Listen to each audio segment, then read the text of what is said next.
Banwarlal IAS officer, అనేక రంగాల్లో పనిచేసిన వ్యక్తి, చివరికి ఆయన ఎన్నికల కమిషనర్గా రిటైర్ అయ్యారు. ఆయనకి పార్కిన్సన్ డిసీజ్ కూడా వచ్చింది. అయితే వాళ్ళ సర్వీస్ ఉండగా నవీన్ అని ఒక ఐపీఎస్ ఆఫీసర్కి ఇల్లు రెంట్కి ఇచ్చాడు. ఆ రెంట్కి ఇచ్చిన తీసుకున్న తర్వాత ఆయన 4G డాక్యుమెంట్స్ పెట్టి ఆ ఇల్లే ఆక్యుపై చేసుకుని ప్రయత్నించాడు. దాదాపు 6-7 నెలల క్రితం మా దృష్టికి వచ్చింది. మేము దాన్ని స్పందించాం.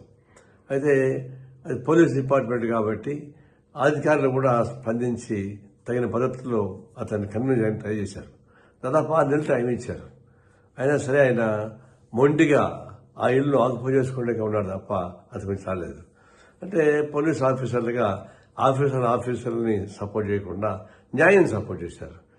పోలీస్ అధికారులు తెలంగాణ గవర్నమెంట్లో ఒక మంచి నిర్ణయం తీసుకొని అది రిటైర్డ్ ఐఏఎస్ ఆఫీసర్కి న్యాయం చేకూర్చే పద్ధతిలో